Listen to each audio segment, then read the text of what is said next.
Hello and welcome to Being Naked. My name is Venus Castlebeck, your host, and I am so grateful to be here with you today. Did you know that today is International Being You Day? And yeah, probably gonna cry. um, but let's just start with taking our deepest barriers down, even the ones we don't know about. I learned something about barriers today that I hadn't learned before. Is that when you have barriers to something, let's say you're trying to protect yourself from being hurt or protect yourself from um, the sadness in the world or protect yourself from the wrongness and the pain and suffering, right? If you're protecting yourself from anything, trying to keep yourself separate from anything, you can't actually connect with anything, and you also can't receive from anything. So you can't when you have barriers up, you can't receive kindness, you can't receive money, you can't receive joy, you can't receive, right? So if you have all of these things that you can't receive because you have your barriers up, I wonder what would be available if we all just walked around with our barriers down all the time. How much more could we receive? How much more could we engage with and connect with? Just something to ponder as we take our deepest barriers down, even the ones we don't know about. And as I was saying, it's International Being You Day. And this is the second year of International Being You Day. And it came from an incredible man I know named Dr. Dane here. And years ago, about 11 years ago, maybe longer at this point, he wrote a book called Being You, Changing the World.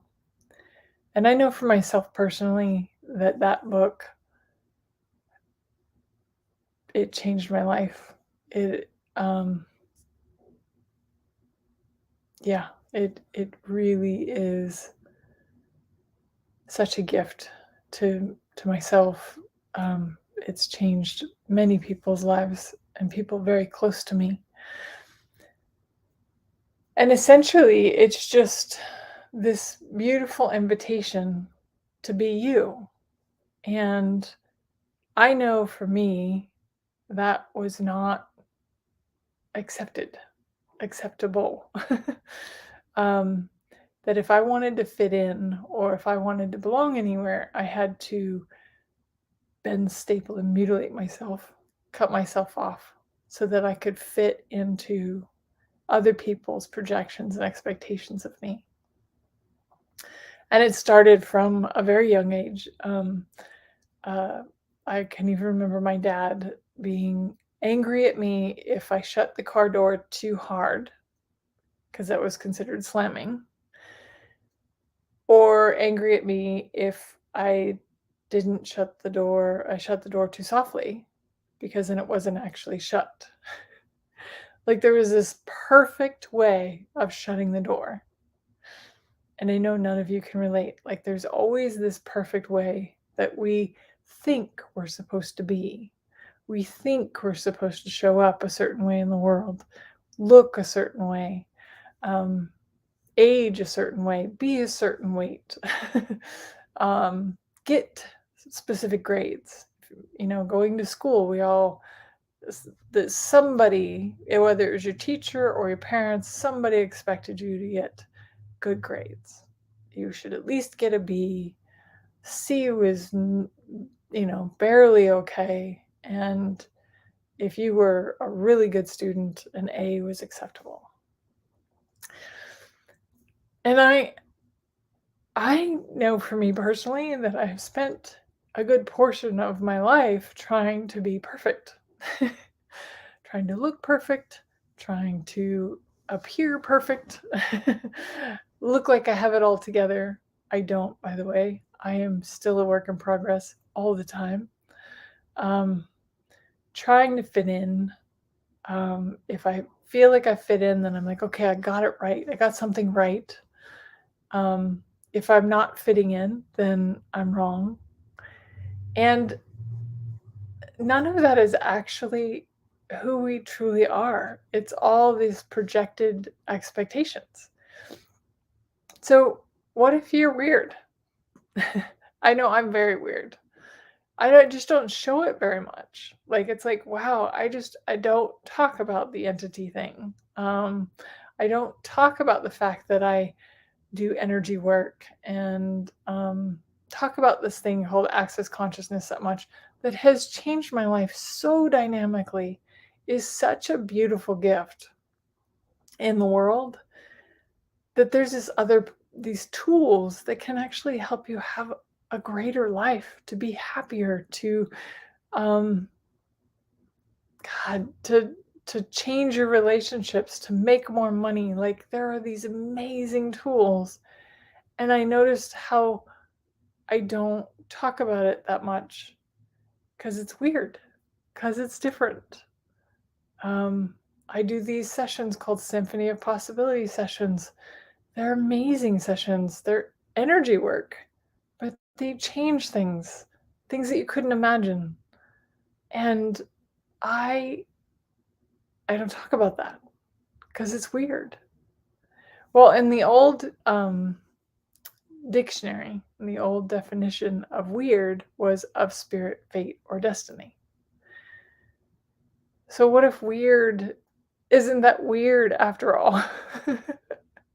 What if weird was truly just this invitation to be the gift that you are, to be the gift and the expression of however you are, however you show up in the world.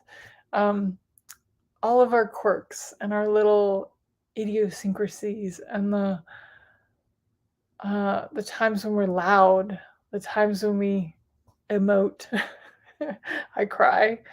I cry a lot from gratitude. So what? It's like,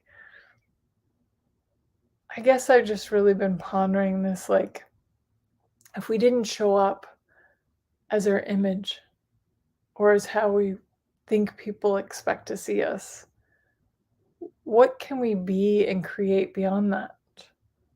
Who who do we really want to be in the world?